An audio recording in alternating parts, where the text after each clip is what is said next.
क्या कह रहे हैं, I saw dash of cows in the field.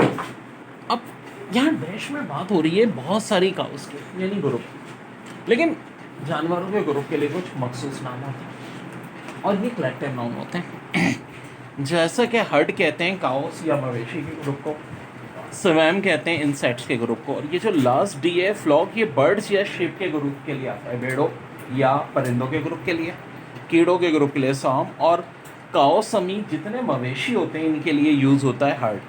तो यहाँ करेक्ट आंसर हो जाएगा heard. I saw a herd of Gauss in the, इसमें और करेक्ट लें, ठीक है, हैव बीन सफरिंग हो जाएंगे, क्योंकि डायरेक्ट कंटिन्यूस आ रहा है, तो have been suffering tremendous losses due to the decision of the government to restrict movement of civilians. लेकिन कह रहे हैं since then tourism, horticulture and other sectors of our economy were suffered tremendously losses due in the decision of the government to restrict moving of civilians. सो जी ज़रा इसका error निकालना है। क्या बात हो रही है, since then tourism, horticulture and other sectors of our economy were suffered tremendously losses due in the decision of the government to restrict moving of civilians. So देखो, जब सेंटेंस सिंस से स्टार्ट हो रहा हो तो इसका मतलब है ये परफेक्ट कंटिन्यूस फॉर्म है। परफेक्ट कंटिन्यूस में वर वॉज वगैरह कहाँ से आएगा? बात हो रही है tourism, horticulture and other sectors of our economy, यानी कि प्लूरल नाउन्स की। प्लूरल नाउन है तो हैव बीन हो जाएगा, have been suffering tremendously losses. अब ये लॉसेस एक नाउन है, और मैंने हमेशा बताया नाउन से पहले एडजेक्टिव आता है, ना कि एडवर्ब, और ट्रेमेंडसली तो एडवर्ब है, तो इसको एडवर्ब से एडजेक्टिव बनाना है तो एल वाई हटाना पड़ेगा, ठीक है भाई। अगर हम इसको एडजेक्टिव से एडवर्ब बनाते हैं तो एल वाई लगाते हैं, तब एल वाई हटा देंगे। अब ये एक बात ये भी सही हो गई, tremendous losses due in the decision, ना ना ना ना, रीज़न है तो हमेशा ड्यू टू होगा, due to the decision of the government to restrict moving, नहीं जनाब, मूवमेंट ऑफ सिविलियंस, ठीक है जी। अब ये हो गया सेंटेंस पूरा। तो द ग्रीन रेवोल्यूशन में, ग्रीन रेवोल्यूशन की बात हो रही है, may have turn Punjab the football of Pakistan. जी बिल्कुल, बहुत ज़बरदस्त फूड प्रोडक्ट है वहाँ पे, but it has left behind other problems for the farmers to grabbling for. देखो, though the green revolution, green revolution की बात हो गई। May have turn Punjab the football of Pakistan. अब देखो, थॉ से एक तो सेंटेंस स्टार्ट जब हो, याद रखो कभी भी बट नहीं आता, थॉ के साथ हमेशा बट की जगह येट आता है। तो ये बिल्कुल बेसिक रूल है जो फौरन हमें पकड़ में आ गया।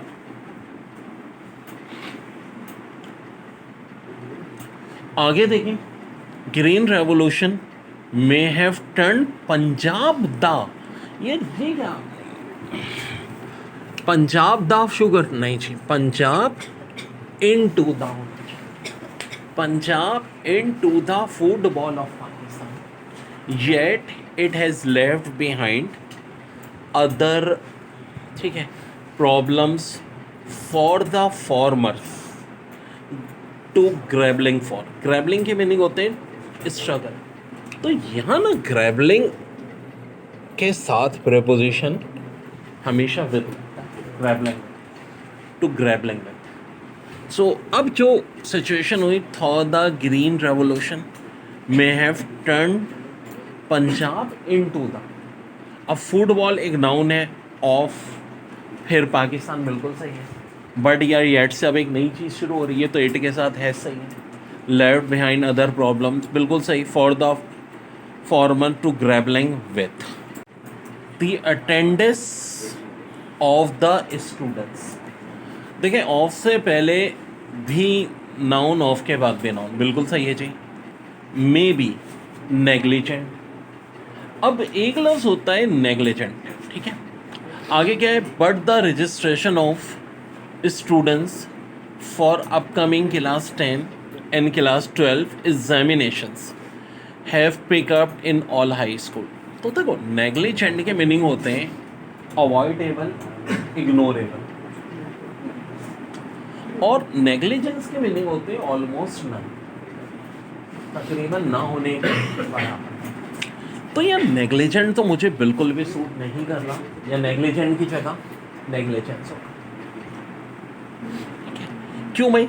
The attendance of the student may be avoidable या इग्नोरेबल नहीं है, बल्कि क्या है, the attendance of the student may be almost none, ना उन्हीं के बराबर है.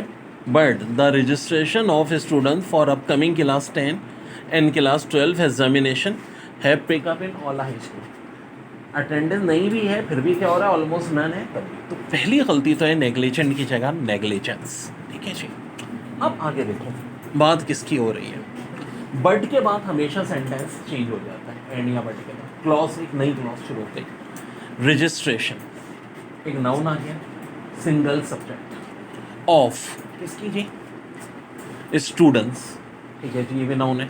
For upcoming class 10 and 12 examinations have. तो बात हो रही है रजिस्ट्रेशन. इस पूरे कंटिन्यूएशन में सबसे पहला जो सिंगल नाउन आ रहा है वो रजिस्ट्रेशन है, जो सिंगल नाउन है. सिंगल नाउन के साथ हमेशा सिंगुलर वर्ब आता है. तो यहाँ हैव कैसे आ गया, यहाँ हैज़ हो. देखो गौर से देखो बात कहाँ से हो रही है. But the registration of students for upcoming class and class 12 examination. Examination तो अब आ रहा है, बात लेकिन किसकी हो रही है, एग्जामिनेशन की नहीं हो रही, उनकी रजिस्ट्रेशन की हो रही है, जो कि एक सिंगुलर वर्ब है. तो ये हैव नहीं बल्कि है. In addition to the process of framing new and inclusive laws need to be expedited. अब देखो इसमें बज़ाहिर कुछ बड़ी अजीब सी बात स्टार्ट में ही हो गई है, ठीक है. वैसे देखो ये एक्सपेडाइट का मतलब होता है क्विकन, स्पीड बढ़ाना, ठीक है. अब यहाँ पहला वर्ड है इन एडिशन. इंग्लिश में इन एडिशन के मीनिंग होते हैं बिसाइड्स, इन एडिशन. तो in addition to the process of, तो सबसे पहले तो भाई जो ये एरर आ रहा है ये TO2 हो गई नहीं, ठीक है. क्या होगा, in addition the process of framing, ठीक है. किसकी बात हो रही है, प्रोसेस. प्रोसेस एक नाउन है, ऑफ से कनेक्ट है और आगे और नाउन आ रहा है. Framing new and inclusive constitutional laws, बिल्कुल सही है स्ट्रक्चर. नीड, अब देखो नीड एक वर्ब है और ये वर्ब किसका है, इन एडिशन द प्रोसेस. किसकी बात हो रही है, प्रोसेस, जो कि एक सिंगुलर नाउन है. सिंगुलर सब्जेक्टिव तो सिंगुलर वर्ब होना चाहिए, नीड्स, नीड्स होगा. अब कहानी में एक और ट्विस्ट आ रहा है. आगे दे रहे हैं to be expected. Expected verb की फर्स्ट फॉर्म है. अब BE क्यों आ रहा है, BE तो तब होता है जब अगर वर्ब की थर्ड फॉर्म यूज हो रही है. तो दो तरीके से सही हो सकता है, या तो ये BE हटा दो या फिर यहाँ थर्ड फॉर्म कर दो. अगर BE भाई आपको बहुत अच्छा लग रहा है, नहीं हटाना चाह रहे हैं तो एक्सपेक्टेड कर दो, और अगर आपको एक्सपेक्टेड अच्छा लग रहा है तो फिर ये BE हटा दो. अब ये सेंटेंस करेक्ट हो जाएगा. In addition the process of framing new and inclusive constitutional law needs to be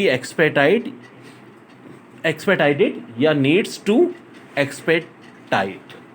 बड़ा इंपॉर्टेंट है. I flipped my wallet, ठीक है, open on her desk and let her to look to the buzzer pinned to the flap. बात हो रही है I flipped my wallet, opened. अब देखो सेंटेंस को करेक्ट करना है. I flipped, किसको, wallet. Open on a desk, नहीं भाई ये कोई तुकी नहीं बन रही. फ्लिप्ड कर रहा हूँ मैं वैलेट को उसके डेस्क पे. ओपन तो यहाँ बिल्कुल ही नहीं हो सकता। And let her to look to the, नहीं जी, let her look at the, ठीक है, यहाँ देखने के सेंस में इस्तेमाल हो रहा है तो क्या होगा, look at the buzzer pen to the flap. अब करेक्ट सेंटेंस क्या बन गया जी, I flip my wallet on her desk and let her to look at the buzzer pen to the flap. तो ये किसकी बात हो रही है, सेंटेंस करेक्शन की। सेंटेंस दिया हुआ होगा और हमें उसको करेक्ट करना होगा पूरा। क्या कह रहे हैं, catching the earlier train will give us the dash to do some shopping. अगर हम कैच को अर्लियर कैच कर लेंगे तो हमें कुछ शॉपिंग का मिल जाएगा। क्या हो सकता है, चांस, ठीक है। यहाँ कोई और ऑप्शन दिख ही नहीं रहा, बहुत आसान। ये बात हो रही है पॉसिबिलिटी हैपन होने की, ठीक है, इवेंट टू हैपन यानी चांस। सो बेस्ट ऑप्शन ना लक, ना पॉसिबिलिटी, ना ओकेशन, चांस। अब अगर पढ़ें, catching the earlier train will give us the chance to do something shopping.